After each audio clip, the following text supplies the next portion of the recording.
তৃণমূল দলটা তৈরি হয়েছিল পশ্চিমবঙ্গ থেকে বাম ফ্রন্ট সরকারকে উৎখাত করার লক্ষ্য নিয়ে। যেদিন থেকে পশ্চিমবঙ্গে বামফ্রন্ট সরকার উৎখাতে তৃণমূল সরকার প্রতিষ্ঠিত হলো, সেদিন থেকে তৃণমূল পার্টির কাছে আর কোনো রাজনৈতিক লক্ষ্য থাকলো না, কোনো পলিটিক্যাল অবজেক্টিভ থাকলো না। তৃণমূল দল কখনো কোনো আইডিওলজিক্যাল মুডিংস অর্থাৎ কোনো আদর্শগত ভিত্তি নিয়ে তারা দল করেনি। তাদের লক্ষ্য ছিল একটাই, স্লোগান ছিল একটাই, বামফ্রন্টকে ক্ষমতাচ্যুত করতে হবে, বামফ্রন্ট হটাও, বাংলা বাঁচাও। হয়ে গেছে, বাংলা বেঁচে গেছে, বামফ্রন্ট উঠে গেছে। তারপর কি করবে? তারপর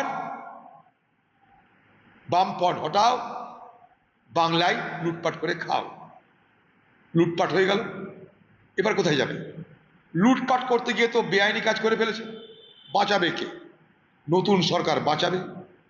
তাই নতুন সরকারের কাছে আত্মসমর্পণ করো। আত্মসমর্পণ করবার সময় নানা রকমের ছল চাতুরি করে এই আত্মসমর্পণ করা হচ্ছে, যেটা আমি একটু আগে ব্যাখ্যা করলাম। তাই পশ্চিমবঙ্গে আজ মমতা ব্যানার্জির নেতৃত্বে এবং ভারতবর্ষে আজ বিজেপির নেতৃত্বে, যদি ভারতবর্ষের সব থেকে বেশি কোনো অংশ ক্ষতিগ্রস্ত হয়ে থাকে তা হলো পলিটিক্যাল মোরালিটি, রাজনৈতিক আদর্শ, রাজনৈতিক সততা। Worst casualty in India is political morality, political integrity. এটা আগামী দিনে রাজনীতির জন্য ক্ষতিকর। হয়তো এর মধ্যে দিয়েই এ বাংলায় আগামী দিনে কোনো সুস্থ সবল রাজনৈতিক শক্তির বিকাশ ঘটবে। কারণ ইতিহাস কখনো কোনো জায়গাকে শূন্য রাখতে দেয় না। সব যখন একদিকে নতুন জায়গা তৈরি হবেই।